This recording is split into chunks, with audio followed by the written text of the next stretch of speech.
Hey guys, it's Ubiru and welcome back.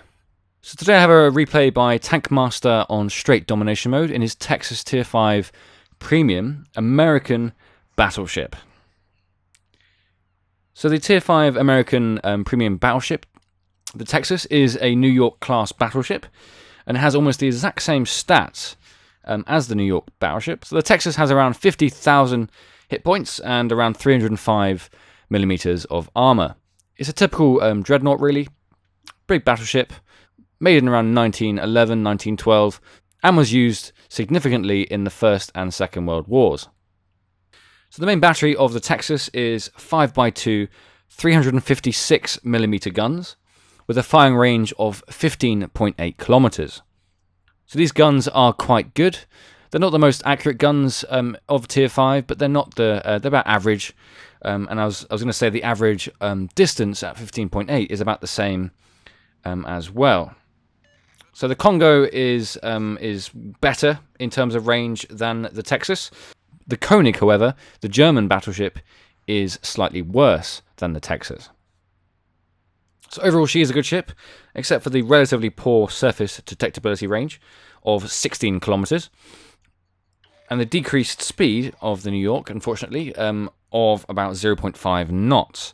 That may not seem significant, but this ship only gets to around 20 knots maximum speed anyway. So going back to this map, so domination mode. This map I find is a very good brawling map. The map is split into two. You have two conflicts on each side, and the winning side goes the opposite direction to recap B and attempt to cap A or C. So this map in the Texas mostly shows you guys what the Texas is capable of with AP and high explosive.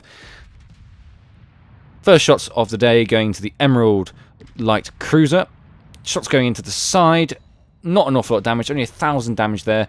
Second salvo going in for another 2,000 damage, not that significant. And a third salvo going in there for one Citadel hit and a lot of damage. So a Citadel hit in the Texas can do around 10,000 damage. So this ship, despite it being a battleship, has quite good maneuverability overall. It has a fairly good turning time and fairly good circle radius, better that than the other Tier 5 battleships in the game. Shots going into the Emerald, this time not so lucky, only 1,000 damage, over-penetrated and killed by the Allied Omaha. So the Texas took some damage there. Both teams trying to capture the A point. So Tankmaster is moving up towards the Kaiser and the Texas now, getting within the cap circle to try and cap A as quickly as possible.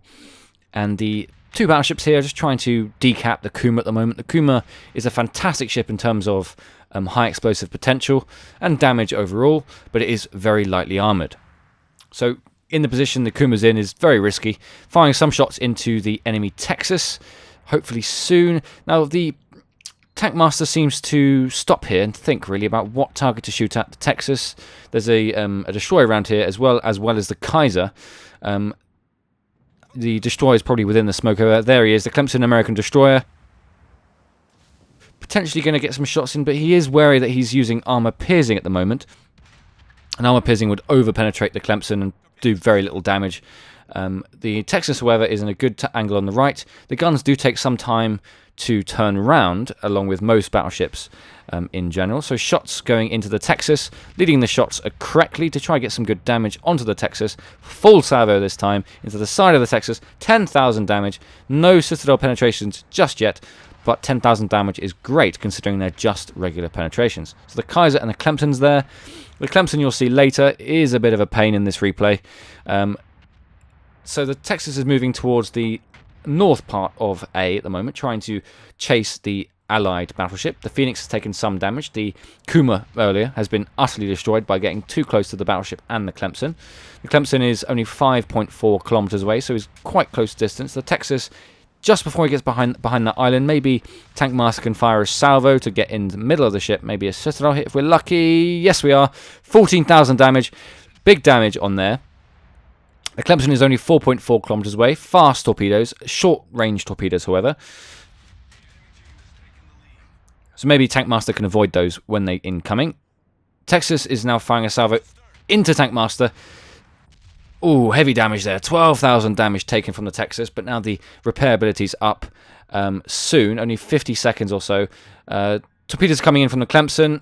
They're about to hit. No. Oh, and they just went out of distance. So the Clemson's torpedoes aren't very good distance. I think they're around 5 kilometers total. Second lot going in. Might be lucky this time. Seem like they've gone out of distance. Texas is close range, firing full salvo into the side of the Texas. Killed the Texas. 1 Citadel hit there. So the Clemson's torpedoes both went out of range. Very, very lucky there. If they hit the back of the ship then this would be pretty much game over for Tankmaster. So the Clemson is disadvantaged in having quite short-range torpedoes. It seems like the enemy battleship was killed as well. Now it's the Clemson versus an allied destroyer and, of course, the Texas and a battleship to Tankmaster's right. So, as you can see, the bottom part, as I predicted, the bottom part has been completely overtaken, and B as well, by the enemy, albeit a couple of allied ships remaining there, which will soon be destroyed. The Clemson's taken some damage,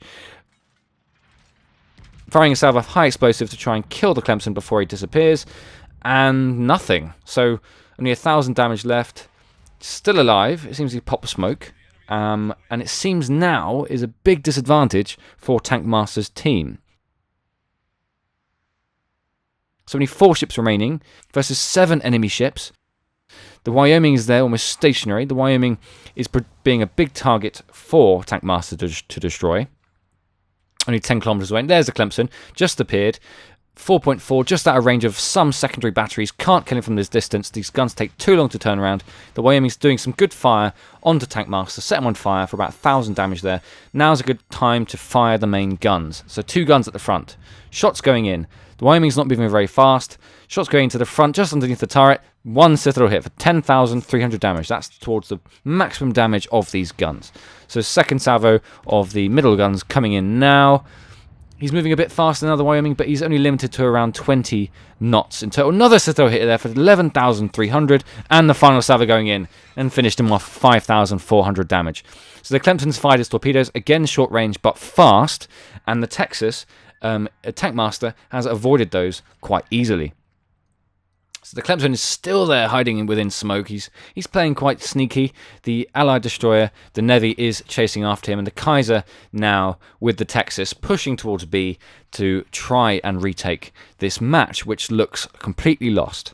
So it looks like they have 2 battleships, 2 cruisers, and 2 destroyers, one of which being here, now destroyed by the Navy, versus only 2 battleships, and of course Tankmaster only has around half health, so it's not really ideal.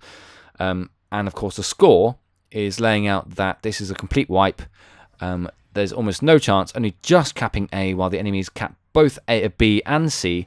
There's the Kirov. 300 health left. He should be an easy one-shot if the shots are accurate enough. So armor piercing is what's loaded.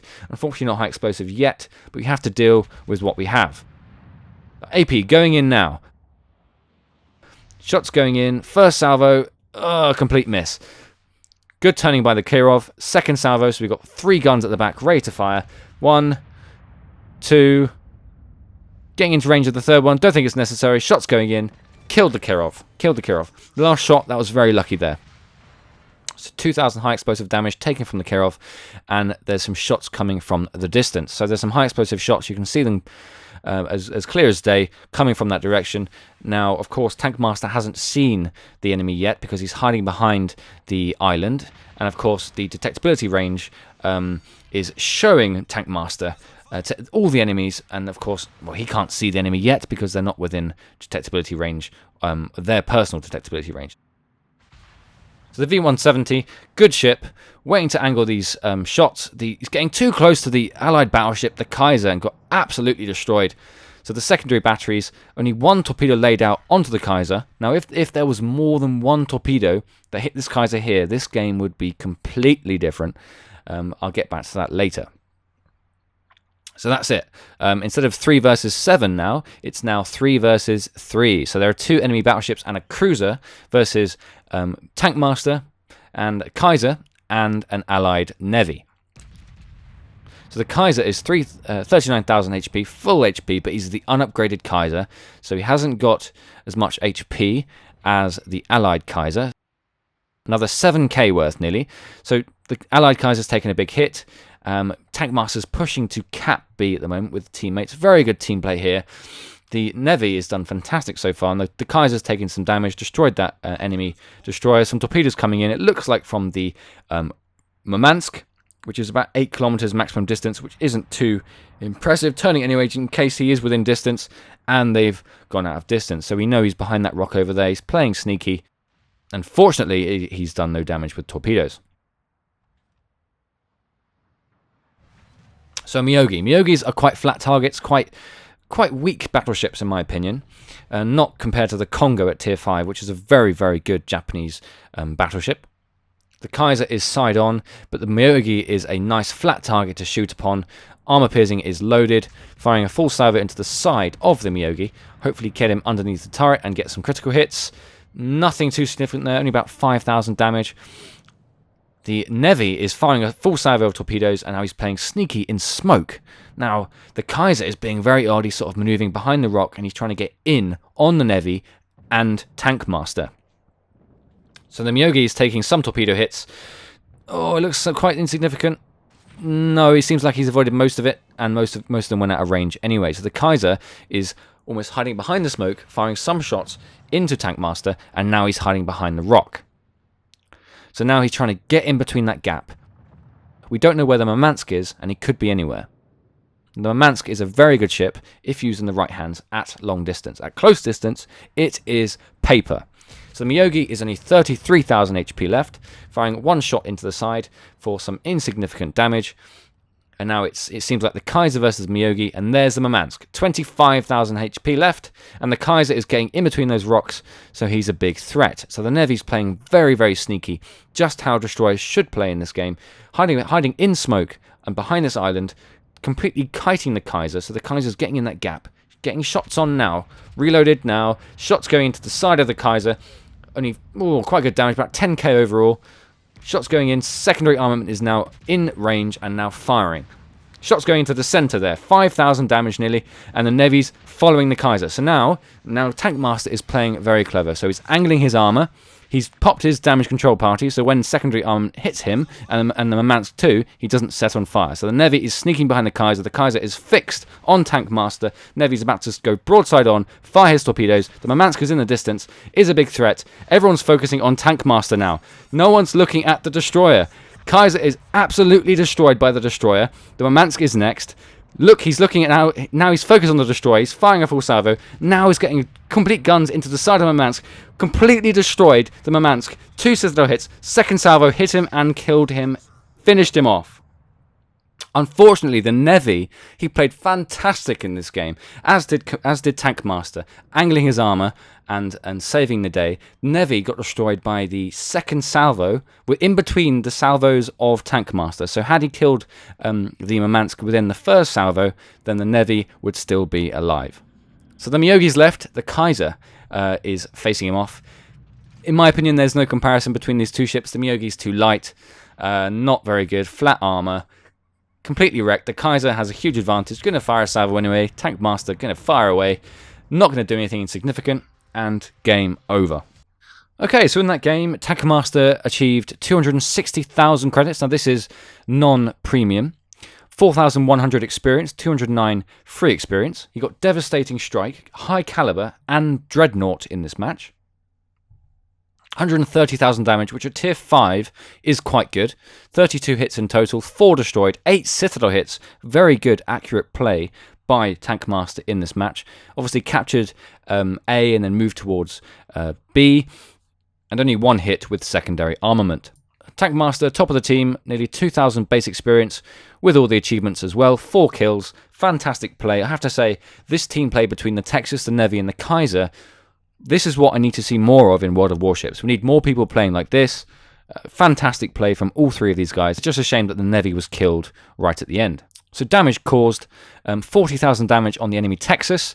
That was at the end there. The Wyoming, 30,000 damage. The almost complete one-shot of the Murmansk for 24,000 damage. So some significant damage overall. Now, had Tank Master had premium, it would be quite a significant amount more of experience and credits. So instead of 4,000, it'd be 6,000 experience and nearly 350,000 credits with premium. So great game to Tank Master in the Texas Tier 5 premium American battleship. Thank you very much for watching, guys. If you have any replays that you want to send in, by all means send them in to ubiru0@gmail.com, and I'll review them and potentially feature them on my channel. So thank you very much for watching, guys, and I'll see you next time.